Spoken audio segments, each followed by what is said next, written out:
I'm delighted to welcome you to Laura's Honors Defense. The study that Laura has completed is innovative, not only because it crosses several disciplines, from marketing to psychology to cultural studies, but also because it engages multimedia. Laura has designed and maintained a blog. She has filmed and acted in commercials. She has written and revised papers as well as a business plan. She has revised clothing, and she is, as we will see, producing a fashion show. To complement her academic study, Laura worked this summer as an intern for the City of Chicago, where she helped organize, among other projects, Chicago's Fashion Week. And she has also been a 4-year cross-country runner at Manchester, as well as the president of Circle K. Her thesis, Study of Thrift, the Psychology of Consumer Habits, Economics of Historical Trends, Innovative Retail Marketing, and Environmental Benefits of Refashioning, with its multiple and literally moving parts, breaks new creative and analytical ground at Manchester University.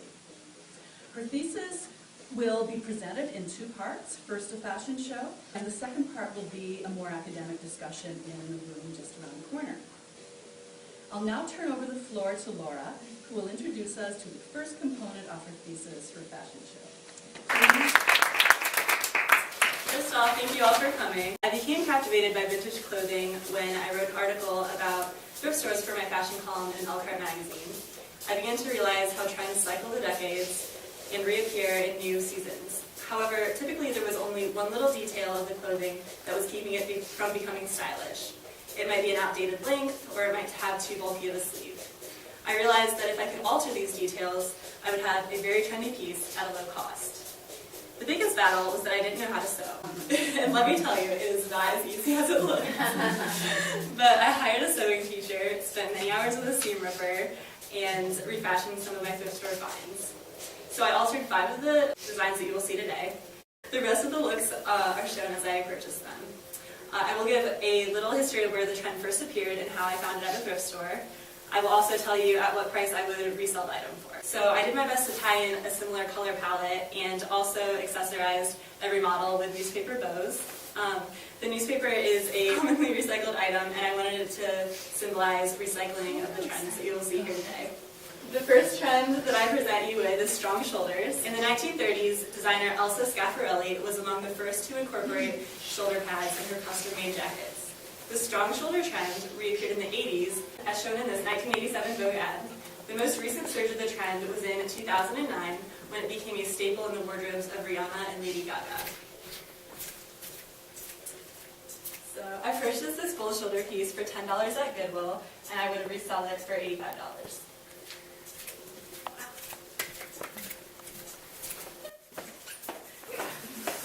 Flutter sleeves became popular in the early 70s. Marchesa featured flutter sleeves in their 2009 collection, which many celebrities, including Diane Kruger, wore on the red carpet. So if you can see, there's a before picture of the dress. I altered this dress by flipping it from front to back, and also by having the line to make it more even because it had a circular back shape. I bought this dress for 50 cents at the North Manchester thrift store, and I would sell it for $40.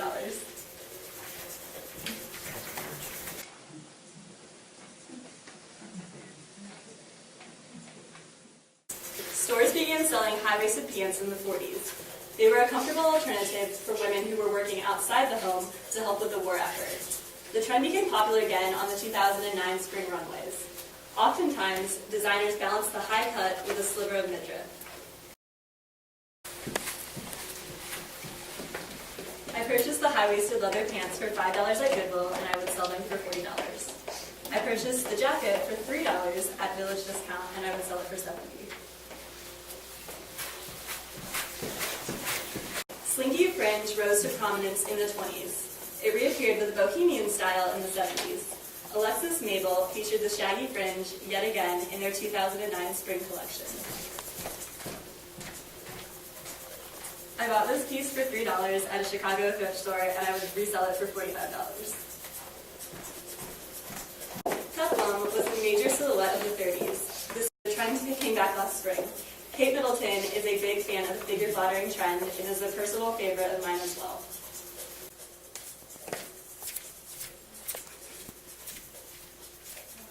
As you can see, there is also a before picture. It's kind of hard to tell the difference, but I sewed it about 4 inches and brought it above the knee.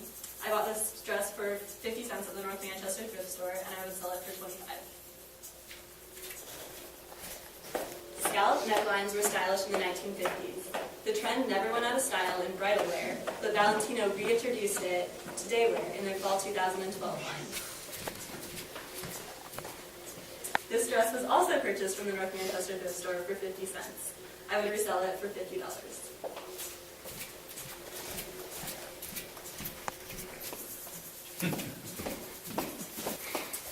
Floral print is in nearly every spring line. The print originated in East Asia and was incorporated into clothing in the Middle Ages.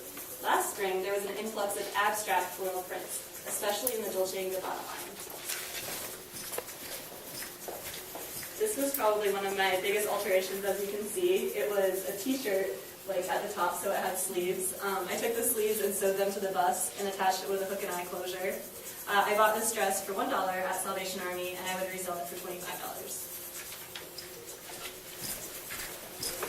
As previously mentioned, fringe was prevalent in the 20s. The traditional flapper dress could be found in everyone's closet. The flapper trend has resurfaced with the recent release of the Great Gatsby film. This dress was part of the 2013 Marchesa line.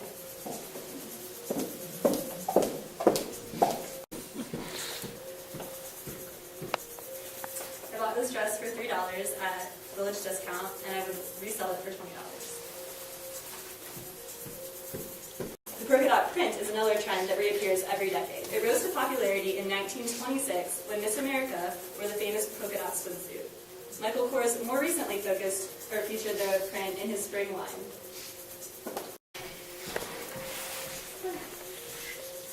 So I removed one of the sleeves from this dress and sewed it about 1 inch, I would say. I purchased this dress for 50 cents at the North Manchester thrift shop, and I would resell it for $25. In the 60s, open backs joined forces with a popular mod style.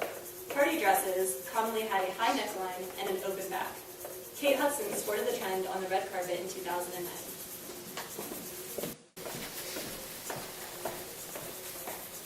So as you can see, the open back trend is back here.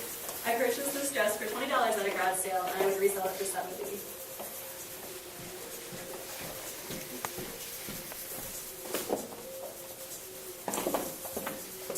Sheer detailing was inspired by early Indian saris. The trend recently hit the runway in the fall of 2011. It is most commonly seen as a short skirt with a sheer, flowy overlay. This was another difficult alteration, and I forgot to take a full picture of it, but I removed both of the sleeves from the dress and attached binding so that it wouldn't fray, and then I hung this underlining from the floor to where it is right now. I purchased this dress for 50 cents at the North Manchester thrift store, and I would resell it for $60. Lace has been around since the 15th century. It was a luxury detail in the 18th century. This season, it is back in bold cutout form.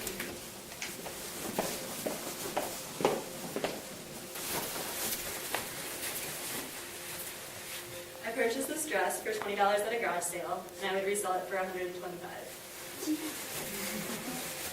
In the Middle Ages, wedding dress trains were used to show a royal family's wealth. Long trains meant the family was wealthy and could afford to buy expensive materials. Eventually, trains became popular for all classes. I purchased this dress for $5 at the North Manchester thrift store in perfect vintage condition, and I would sell it for at least $200.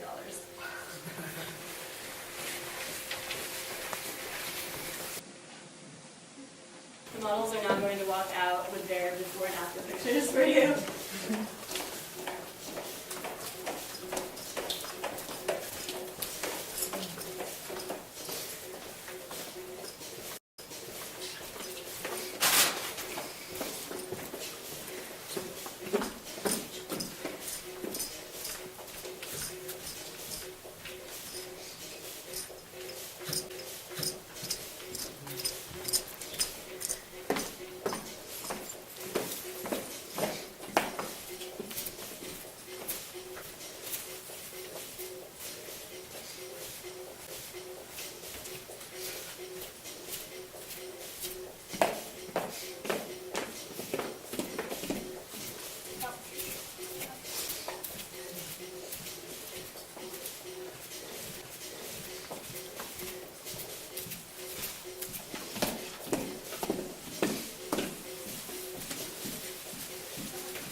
So feel free to take a closer look. The defense portion of the night was directly after the fashion show. During the defense, I presented a business plan and revealed images from photo shoots that I snapped of the refashioned inventory. I also discussed my literature research that examined the biology of beauty, environmentally friendly fashion methods, and the history of the thrift movement. I presented market research survey results and explained my finance plan, which accounted for startup costs, wage expenses, product costs, loans, monthly cost, depreciation, and annual projections. A market analysis, including a SWOT study, market segmentation, and an industry analysis, were also reported.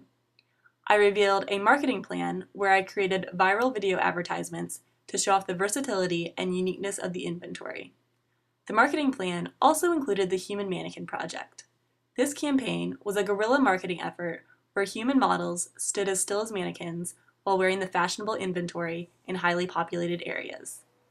This is just a short synopsis of my thesis, but if you would like to see more, check out the book of my research in the Manchester University Library.